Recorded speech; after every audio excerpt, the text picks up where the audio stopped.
Paano kung ang pinakamabilis na paraan para maparalisa ang isang modernong lungsod ay hindi sa pamamagitan ng mga bomba, kundi sa pagpatay ng kuryente nito? Alas 3:03 ng madaling araw, nagsimulang lumitaw ang mga low-confidence contacts sa mga Russian air defense displays. Maliit na radar returns na gumagalaw sa bilis na 110 hanggang 140 kilometro bawat oras at lumilipad ng mas mababa sa 300 piye. Nung una, hindi stable ang mga tracks.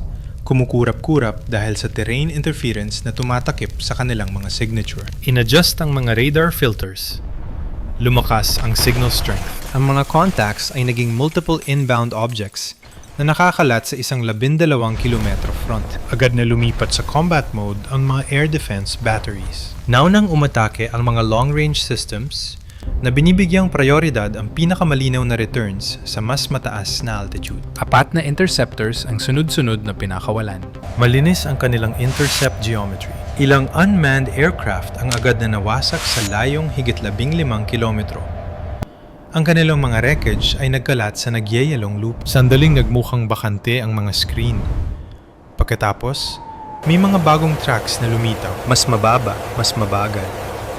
Lumilipad sa 20 hanggang 40 metro above ground level. Bahagya silang nakatago sa likod ng mga forest lines at mabababang lambak. Ang detection range ay bumagsak mula kilometro patungong segundo na lang. Naging mahirap ang target separation. Ang responsibilidad sa engagement ay ipinasa na sa mga short-range systems. Nagpaulan ng bala ang mga autocannons sa layong kulang sa 3 kilometro na nagpapadala ng libu-libong rounds sa gitna ng gabi. Marami pang drones ang tinamaan. Ang ilan ay naghiwa-hiwalay sa ere. Ang mga debris ay nahuhulog at sandaling nagbiningas bago mawala sa niebe. Ngunit, hindi lahat ng target ay na-eliminate. Isang maliit na bilang, 5, pagkatapos ay 4, ang nananatiling visible. Tumaas ang kanilang bilis sa higit 200 at 80 kilometro bawat oras. Mas bumaba pa ang altitude. Nakalusot sila sa inner defensive ring ng buo at wala pang 70 segundo ang layo mula sa protected zone. Sinubukan ng mga operators ang re-engagement. Ngunit lumalala ang mga anggulo at nauubos na ang reaction time. Ang mga natitirang aircraft ay hindi natitinag. Tumatawid sa final perimeter line. Eksaktong alas 3:30 ng umaga, hindi nagbago ng kurso ang mga nakaligtas na drones. Matapos makalusot sa outer defensive ring, 4 na unmanned aircraft ang nananatili sa Russian tracking screens. Stable ang kanilang mga signature. Ang bilis ay nananatili sa 270 hanggang 270 kilometro bawat oras. Ang altitude ay bumaba sa 25 metro, dahilan para mapunta sila sa loob ng terrain clutter kung saan mabilis na humihina ang radar performance. Mabilis na nag-react ang mga air defense crews. Ang mga short-range systems ay dinala online. Ang mga engagement zones ay lumiit mula kilometro patungong segundo. Mayroon na lamang mas mababa sa 70 segundo ang mga operators para kumilos bago marating ng aircraft ang protected infrastructure. Muling nagpaputok ang mga autocannons. Libu-libong rounds ang pumuno sa hangin. Pinubugbog ang mga predicted flight paths. Isang drone ang tinamaan sa malapit na distansya. Nasira ang control surfaces nito at bumulusok sa snow, kulang sa 2 kilometro mula sa perimeter fence. Ang pangalawa ay nawala sa likod ng tree line at hindi na muling lumitaw. Wasak man o nakatago lang. Walang kumpirmasyon. Ngunit 2 target ang nananatili. Mas bumaba pa sila. Sandaling bumagsak sa ilalim ng 15 metro. Sapat ang bilis para mahirapan ang fire control systems na mapanatili ang lead. Bumagsak ang engagement geometry. Ang turret depression limits ay naging isang malaking factor. Posible ang tracking, pero hindi ang firing solutions. Sa loob ng mga command vehicles, nagbago ang tono ng boses. Humigpit ang mga usapan. Nag-o-overlap ang mga target calls. Sinubukan ng mga operators ang handoffs sa pagitan ng mga systems. Ang mga systems na ito ay idinisenyo para magtrabaho ng sunod-sunod, hindi ng sabay-sabay, sa ilalim ng matinding pressure. Ang mga drones ay hindi gumagawa ng aggressive maneuvers. Hindi sila nagja-jam o naglalabas ng flare. Pinapanatili lang nila ang kanilang bilis at heading, nagtitiwala sa mga kalkulasyong ginawa ilang oras na ang nakalipas. Ang distansya sa protected zone ay bumaba sa ilalim ng 1,500 metro. Sa ganitong layo, bawat segundo ay mahalaga. Hindi pa tapos ang mga reload cycles. Ang targeting windows ay sinusukat na lang sa bahagi ng 1 segundo. Ang defensive net na epektibo kanina ay meron ng mga gaps na hindi na kayang isara sa tamang oras. Ang mga natitirang aircraft ay tumawid sa final engagement line. Sa harap nila, bumukas ang terrain. Nagsimimulang lumitaw ang mga heat signatures. Malaki, fixed at hindi maikakaila. Alas 3:25 na madaling araw. Lagpas sa huling tree line na puno ng target compound ng mga sensors. 3 step-up transformers ang nakatayo sa site. Bawat isa ay may taas na 12 metro at naglalabas ng matinding init sa malamig na hangin. Kumpara sa nakapalibot na snow, kitang-kita ang mga ito. Bumilis ang mga natitirang drones. Ang speed ay lumampas sa 310 kilometro bawat oras. Ang altitude ay nanatili sa pagitan ng 18 at 22 metro. Sapat na mababa para manatili sa ilalim ng effective firing angles. Ang guidance systems ay ganap ng nakalock. Walang paglihis, walang koreksyon, isang straight line attack profile lamang. Sinubukan ng short-range defenses ang huling hirit. Isang bugso ng cannon fire ang humabol sa lead drone, ngunit sumablay ito ng ilang metro. Wala na ang reaction time. Ang unang drone ay direktang sumalpok sa steel casing ng pinakamalapit na transformer. Ang sandali ng contact ay nag-trigger ng detonation. Ang 28 kilo shaped charge ay agad na sumabog sa impact. Naglalabas ng focus jet sa loob ng metal housing. Sa loob, higit 40,000 liters ng dielectric oil ang nabutas sa ilalim ng matinding temperatura. Isang fireball ang sumabog pa itaas, nilalamon ang transformer frame. Ang nasusunog na langis ay umapaw sa switchyard sa ibaba. Ang mga shockwaves ay kumalat.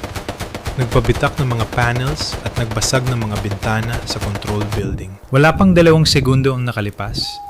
Ang pangalawang drone ay sumalpok sa katabing unit sa full speed. Nangyari ang contact at detonation sa isang sandali. Naputol ang mga control cabling. Agad na bumigay ang cooling systems. Ang internal pressure ay tumaas ng higit sa limitasyon. Marahas na sumabog ang transformer. Ang power load ay biglang lumipat sa natitirang unit. Sinubukan ng protective systems ang isolation. Ngunit ang surge ay masyadong malakas para sa internal insulation. Nag-apoy ang langis.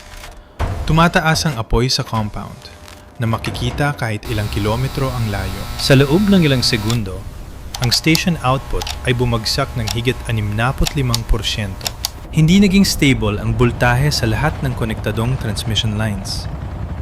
Ang mga automated safety systems ay sunod-sunod na nag-trip. Hindi maayos ang pag-shutdown ng grid. Bumagsak ito sa ilalim ng sarili nitong bigat. Eksaktong alas 3:30 ng madaling araw, hindi natapos ang laban sa pagsabog sa transformer. Sa buong perimeter, nananatiling aktibo ang mga Russian air defense units. Nagre-react sa isang battle space na hindi na malinis o predictable. Ang mga radar screens ay puno ng debris signatures, ground reflections, at mga paudpud na returns mula sa mga aircraft na wala na. Nahihirapan ng fire control systems na paghiwalayin ang mga target mula sa ingay. Patuloy ang pagpaputok ng mga short-range batteries. Ang mga autocannons ay gumagana sa maximum rate, nagpapadala ng higit 4,000 rounds bawat minuto sa mga lugar kung saan huling nakita ang banta. Sinimula na ng mga missile crews ang reload procedures. Walang laman ang mga launch rails. Nagsimimulang lumitaw ang mga thermal signatures mula sa nag-overheat na barrels sa internal diagnostics. Bumagsak ng husto ang engagement efficiency. Sa loob ng wala pang 6 na minuto, nagamit na ng maraming batteries ang higit 70% ng kanilang ready ammunition. Kumikilos ang mga reload crews sa ilalim ng stress. Binubuhat ang mga canisters na tumitimbang ng daan-daang kilo habang ang mga system ay bahagyang aktibo pa rin. Ang mga safety interlocks ay nagpapatagal sa firing authorization. Bawat pagkaantala ay nagpapalala sa problema. Dumami ang command traffic, nag-overlap ang mga utos. Ang check data ay paulit-ulit na inililipat. Ang mga systems na idinisenyo para sa layered sequence ay napipilitang kumilos ng sabay-sabay sa labas ng kanilang optimal engagement envelopes. Ang dati ay structured defense ay nagiging reactive na lamang. Pagkatapos, ang critical na ulat ay umakyat sa chain of command. Is everything all right? Maraming units ang nag-signal ng parehong status. Why did we stop? Reload in progress. Ang tinantiang oras para maibalik ang full firing capability ay 2 hanggang 3 minuto. Depende sa system at crew readiness. Kung tutuusin, ang delay na ito ay manageable. Ngunit sa gitna ng isang aktibong engagement, ito ay isang malaking butas. Sa panahong yon, ang mga sensors ay online. Ngunit ang mga armas ay hindi. Patuloy ang paghahanap ng radar coverage. Ngunit limitado ang engagement authority. Nakikita ng mga operators ang mga potential contacts sa mababang altitude. Ngunit walang firing solutions dahil walang kargang launchers. Nananatili ang forma ng defensive net. Ngunit wala itong pangil sa loob ng ilang segundo na naging minuto. Ang system ay nanunood na lamang sa halip na humaharang. At ang window na yon ay sapat na. Dahil ang susunod na phase ng attack ay hindi kailanman idinisenyo para hamunin ang defense sa full strength nito. Bandang 3:30 ng madaling araw, ang mga susunod na contacts ay hindi dumating bilang isang formation. Bigla silang lumitaw, umakyat mula sa Southern Valley sa sunod-sunod na bugso. 8 unmanned carrier drones ang nagsagawa ng isang matalim na pop-up maneuver, tumataas mula sa ilalim ng 30 metro patungong halos 800 metro sa loob ng ilang segundo. Ang kanilang mga profile ay sandali lang pero malinaw. Pagkatapos, bumukas ang kanilang payload buys. Bawat carrier ay naglabas ng 2 compact FPV quadcopters na nagdala ng 16 na bagong airborne objects sa airspace ng halos sabay-sabay. Naging mabilis ang transisyon. Ang mga quadcopters ay nag-power up sa air, umaalingaw-ngaw ang mga rotors habang mabilis na lumalayo sa kanilang launch platforms. Hindi katulad ng mga naunang drones, ang mga ito ay hindi lumilipad ng diretsyo. Sila ay mabilis na lumiliko, nagho-hover, umakyat, at biglang gumababa. Ang bilis ay nag-iiba mula 120 hanggang 160 kilometro bawat oras. Nagbabago ang direksyon sa loob ng bahagi ng isang segundo. Ang kanilang flight paths ay nag-o-overlap, nagko-cruise, at muling naghihiwalay. Para sa radar at fire control systems na idinisenyo para sa smooth ballistic trajectories, ang imahe ay naging unstable. Nagsimimulang mabigo ang mga tracking algorithms. Kumukurap ang mga target IDs, tumatalon ang mga reticles. Ulit-ulit na nagre-reset ang mga engagement solutions. Sinubukan ng mga operators ang manual overrides, ngunit ang dami ng paggalaw ay sumobra na sa interface. Ang langit ay napuno ng nagbabanggang vectors. Muling nagpaputok ang mga autocannons. Maraming systems ang nagpakawala ng sustained bursts, nagtatapon ng 10,000 rounds sa hangin. Ang mga tracer lines ay nagkukrus sa dilim, bumubuo ng pansamantalang pader ng apoy. Ilang FP versus ang agad na nawasak. Ang mga nasusunog na bahagi ay bumabagsak, ngunit ang iba ay nakalusot. Ang ilang FPVs ay dumaan mismo sa mga gaps sa gitna ng putukan. Ang iba ay biglang sumisid sa huling sandali. Napakalakas ng defensive firepower, ngunit bumababa ang pagiging epektibo nito sa bawat segundo ng kalituhan. Ang mga carrier drones ang naging secondary targets. 2 ang tinamaan at nagkapira-piraso.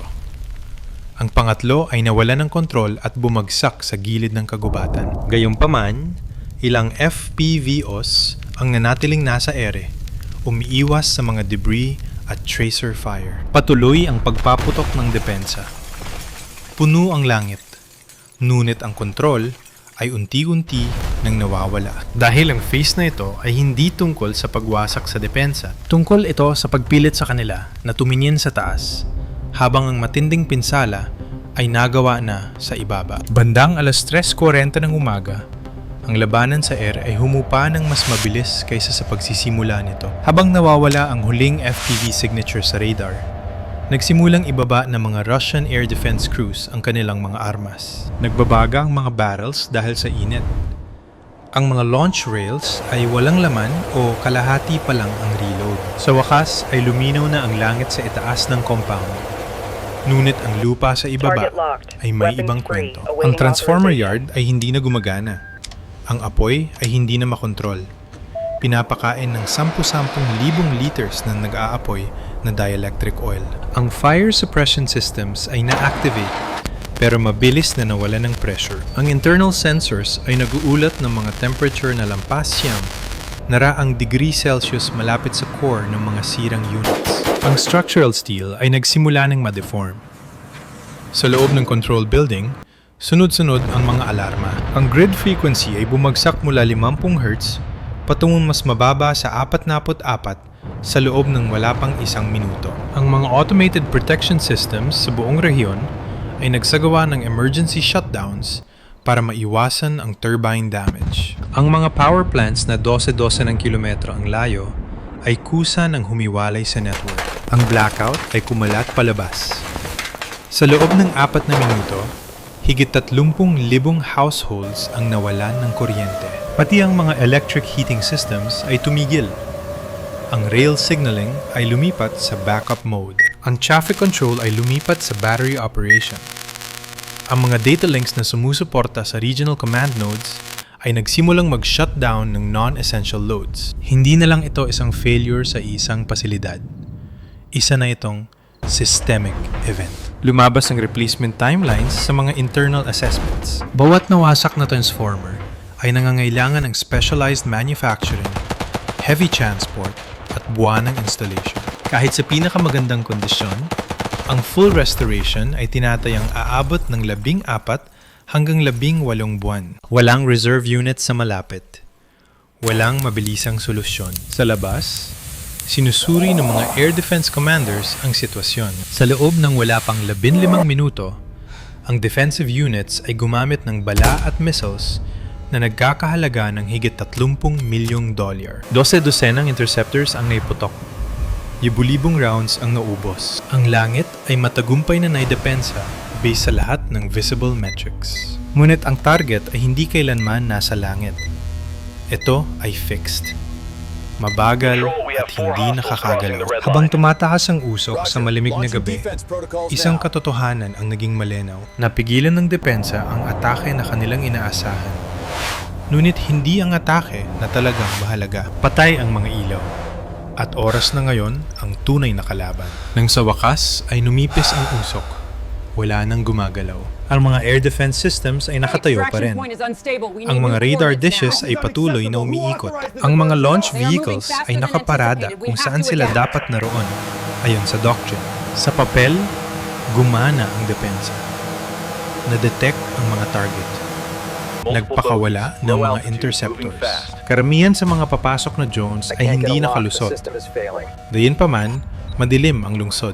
Ito ang masakit na katotohanan ng modern warfare. Ang tagumpay ay hindi na sinusukat sa kung ilang banta ang iyong napabagsak, kundi sa kung alin ang nabigo mong pigilan. Ilang piraso ng murang aircraft na may tamang timing at tumpak na target ay kayang bumura ng infrastructure na hindi mabilis, mura, o tahimik na mapapalitan. Buwan in manufacturing, specialized transport, global supply chains, lahat ay nawala sa loob ng ilang minuto. Walang frontline na gumuho, walang capital city ang nasakop, ngunit ang kontrol ay nawala. Hindi natalo ang Russia dahil mahina ang kanilang systems. Natalo sila dahil ang mga systems na yon ay dinisenyo para labanan ang maling uri ng giyera. Tumingin sa itaas, mabilis na nagpaputok, perpektong tumugon sa mga banta na idinisenyo para makita. Samantala, ang tunay na pinsala ay nangyari sa ilalim ng radar coverage laban sa mga target na hindi kailanman gumagalaw o umiiwas. Hindi ito labanan ng firepower. Ito ay labanan ng pangunawa. Kaya ngayon, ang tanong ay nasa iyo. Kung ikaw ang responsabale sa pagtatanggol sa isang modernong bansa, saan ka mag-i-invest ng higit? Sa pagpigil sa mga lumilipad o sa pagprotekta sa mga bagay na hindi maaring mabigo kahit isang beses lang? Dahil sa mga giyerang darating, Ang pinakamapanganib na atake ay maaring hindi mampakilala sa pamamagitan ng pagsabog, kundi sa pamamagitan ng katahimikan. Kung ang pagsushooting ito ay nagpabago sa iyong pananaw sa modern warfare, ipaalam ang iyong saloobin sa ibaba.